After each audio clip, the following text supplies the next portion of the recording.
Pulau Nusa Kambangan, nama yang selama puluhan tahun dikenal sebagai pulau penjara paling angker di Indonesia. Tempat di mana para narapidana berbahaya dikurung dan tak banyak yang bisa keluar hidup-hidup. Tapi siapa sangka, dari balik tembok beton yang tinggi itu, pernah ada satu sosok yang berhasil kabur. Dan hingga kini, tak seorang pun tahu di mana ia berada. Namanya Syarjani.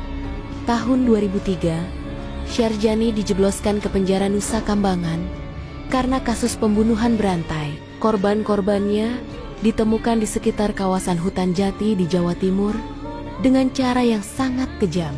Namun di balik kekejamannya, Syarjani dikenal sangat tenang dan pintar berbicara. Para sipir menyebutnya manusia tanpa emosi. Selama 3 tahun pertama, dia berkelakuan baik. Tak pernah membuat keributan, tak pernah melawan petugas, tapi di balik sikap tenangnya, dia diam-diam merancang pelarian. Tanggal 17 Oktober tahun 2006, malam itu hujan deras mengguyur Nusa Kambangan. Listrik sempat padam selama 2 jam. Di tengah kegelapan itu, Syarjani menghilang. Awalnya, para sipir mengira dia hanya bersembunyi di blok kamar lain. Tapi, setelah seluruh area diperiksa, selnya kosong. Pintu jeruji terbuka dari dalam. Dan di bawah tempat tidurnya, ada lubang besar, cukup untuk 1 orang merangkak keluar. Lubang itu mengarah ke saluran pembuangan air, yang tembus ke hutan belakang penjara. Namun yang membuat heran, saluran itu tertutup besi tebal, yang seharusnya tak mungkin dibuka tanpa alat berat. Tak ada bekas gergaji, tak ada jejak kaki, hanya bau aneh, seperti daging hangus yang tersisa di pinggiran lubang. Tim pencarian langsung dikerahkan, ratusan aparat, anjing pelacak, hingga bantuan, helikopter dikerahkan selama berhari-hari. Namun, hasilnya nihil. Syarjani lenyap, seolah ditelan bumi. Salah satu petugas bernama Andri sempat bersumpah melihat sosok berpakaian tahanan berjalan di tepi pantai malam itu. Tapi ketika didekati, sosok itu perlahan masuk ke dalam kabut dan hilang begitu saja. Yang lebih mengerikan, keesokan harinya ditemukan jejak kaki berdarah di pasir menuju ke arah hutan yang dikenal dengan nama Hutan Gelempang. Tempat yang menurut warga sekitar sering terdengar suara jeritan di malam hari. Beberapa hari kemudian, polisi menemukan sisa kain, baju tahanan yang terbakar di tepi sungai kecil dekat hutan. Namun tidak ada tubuh, tidak ada darah, tidak ada tanda-tanda keberadaan manusia. Yang ditemukan hanyalah kalung besi kecil dengan inisial S.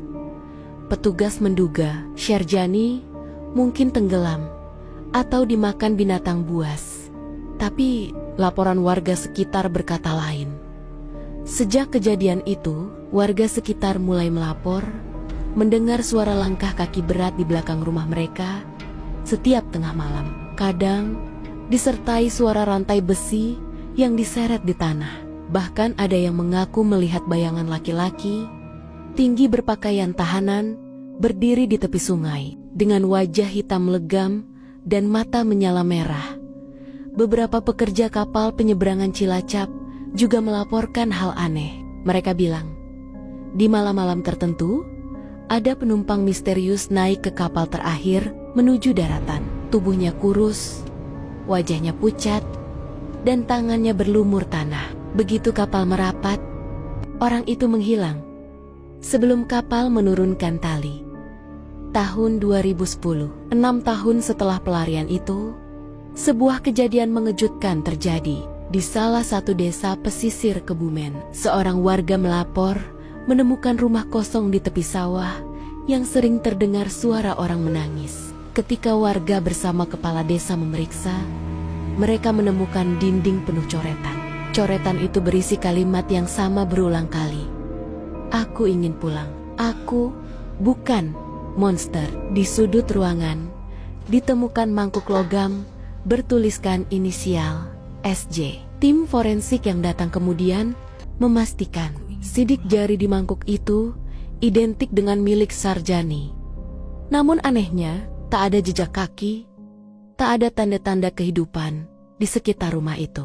Bahkan warga sekitar bersumpah, rumah itu tidak pernah dibangun oleh siapapun. Seolah muncul begitu saja di tengah malam, lalu menghilang lagi keesokan paginya.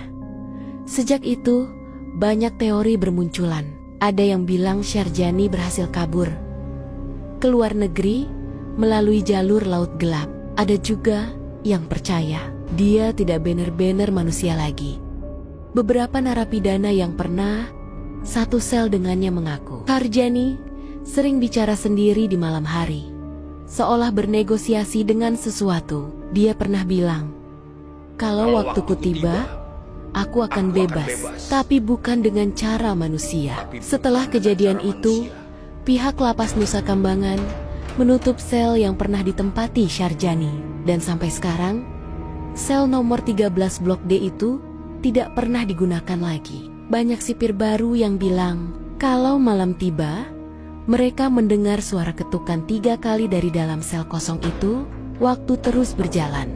2 dekade berlalu. Nama Sarjani kini jadi legenda gelap di Nusa Kambangan. Bahkan beberapa warga sekitar pulau mengaku pernah melihat sosok laki-laki tua dengan rantai di tangan, berjalan menyusuri pantai di dini hari. Setiap kali ada yang mencoba memanggil, sosok itu menoleh perlahan, dan yang terlihat hanyalah lubang hitam di wajahnya, seolah bagian matanya telah hilang. Hingga kini, kasus pelarian Sarjani dari Nusa Kambangan belum pernah ditutup secara resmi. Polisi tidak menemukan jasad, tidak ada bukti kematian, dan tidak ada tanda-tanda kehidupan. Namun setiap tahun, tepat di tanggal 17 Oktober, beberapa warga mengaku melihat api kecil menyala di hutan belakang penjara. Dari kejauhan, terdengar suara lirih seorang pria berkata, "Aku masih di sini, dan aku belum bebas." Mungkin Sarjani memang berhasil kabur, atau mungkin dia tidak pernah keluar dari Nusa Kambangan sama sekali. Karena di tempat seperti itu, kadang yang terkurung bukan hanya manusia, tapi juga jiwa yang tak bisa pergi.